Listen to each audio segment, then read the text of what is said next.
My best friend used to hate my husband because he would get in between our friendship often. Now that I'm a stay-at-home mom, she's trying really hard to get in between his legs.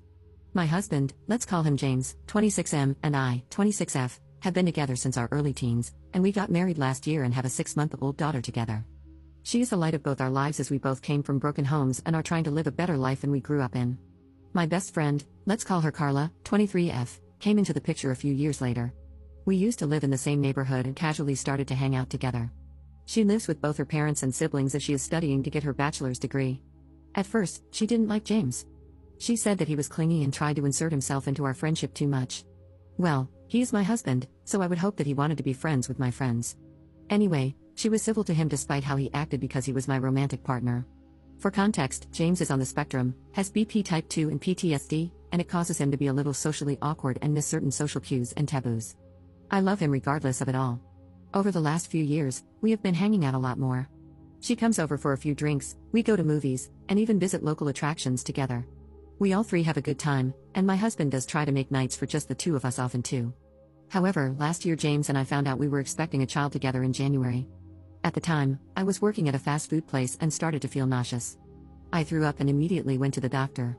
Come to find out, I was 8.5 weeks pregnant. My life changed, and I had become busier preparing for motherhood. Carla saw me less and less, and we couldn't talk as much. James and I got married almost a month and a half after discovering we were going to become parents. That's when our dynamic changed. Lately, I've been trying my best to juggle being a stay-at-home mom while taking online courses for college, so I've been super busy. One day, James gets a text, and it's from Carla. She asks if they can talk, as she was upset. He took the phone call despite me protesting, and a few minutes later said, "Hey, we need to go get Carla. Her father is picking a fight with her." I got upset as we were watching a movie together, and I had just gotten the baby down for bed. We go to her house, which is about 20 minutes away, and she stays with us for a night. As I get our daughter back down to bed, Carla asks to cuddle with the two of us in our bed. I was hesitant. I have issues with claustrophobia due to a traumatic experience as a child, but James gave the go-ahead, and we settled in for the night. Carla's dad called to apologize, and she went back home. Once she was gone, I blew up at James. What he did was not only inappropriate but also disrespectful to my boundaries. Ever since, when she has an issue with her dad, she calls James and vents. One day, while my in-laws were staying with us, my mother-in-law overheard a conversation with James and Carla. She was concerned and asked me if I was okay with it. I said, "No, not really," but every time I bring it up, he gets defensive, saying that she needs help, that she is going through a hard time, blah blah blah. It is important to note that my mother-in-law was cheated on in the past by her ex, my husband's father. We are also extremely close, and she sees me as a daughter. She hates cheaters with a passion, and my husband was using the same excuses his father did. She asked to speak to him privately and walked to our living room. They got into a heated argument, and James apologized to me. He said he didn't know that it was hurting me and causing issues in our marriage. I asked him, how would he feel if I had asked him if another man could sleep in the bed with us? He kind of deflated and tried to say, "It's different, blah blah blah." His stepfather spoke up and said, "It is the same, you're uncomfortable with it and so is she, so quit with the excuses." James respects his stepfather quite a lot since he raised him since he was 8, and his own father was in and out of the picture.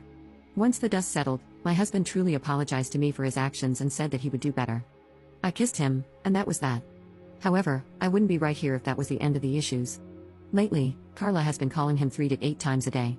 She says it's because she is bored and has no one else to talk to. I snapped, and I called him out over the nonchalance about the situation, how when she calls, he answers, how it is making me feel like a third wheel in my marriage, etc. He just says, "She's just lonely. You're letting it get to you." That night, I slept in the living room. I'm starting to suspect that she is trying to monopolize his time.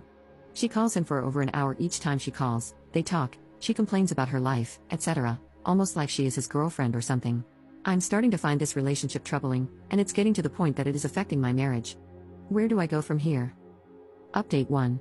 So, some things have happened, and everything about this situation sucks. I don't know if I will be okay for some time, but the baby and I are currently staying with my friend. To start, James and I are getting a divorce, and Carla is no longer a friend to me or our mutuals. The betrayal is too deep for her to be friends with our group. As most of you assumed, James and Carla are indeed having an affair. It started about 3 months ago and just turned physical last month. They were planning on just up and leaving after James served me divorce papers. They used the ruse that he was helping her through emotional issues to hide the fact. I was crushed. She wanted to clear the air before it got worse, and that was when she let wind that James was going to try to get me to terminate my rights to my child in order for Carla to adopt her. Their reasoning is because of my borderline diagnosis a few years ago that supposedly makes me unfit to be a mother, and he was sure that the courts would agree.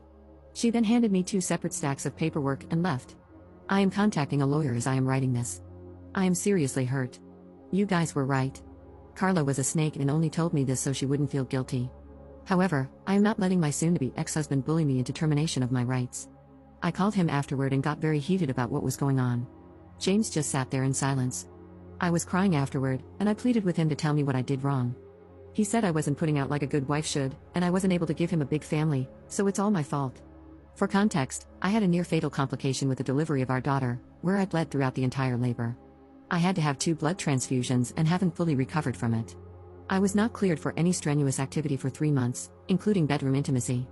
James was getting unsatisfied with all my doctor's appointments and not getting the bedroom fun that he wanted. Meanwhile, I was hurting and ended up needing another procedure to remove some placenta that didn't naturally come out. I even had to have my tubes tied because if I have another child, I won't make it. James wanted at least 2 more kids, so this put an end to his plans. I thought I knew him, but he's a complete monster. We were together since we were 15, and this is how he repays me. I am absolutely heartbroken. I'm going to step back and take some time to adjust. There is no chance for a healthy co-parenting situation. I'm fighting for primary custody with supervised visits. Carla will not have any access to the baby, as I will ask the judge to make a clause preventing her from interacting with my daughter. Thank you everyone for the advice.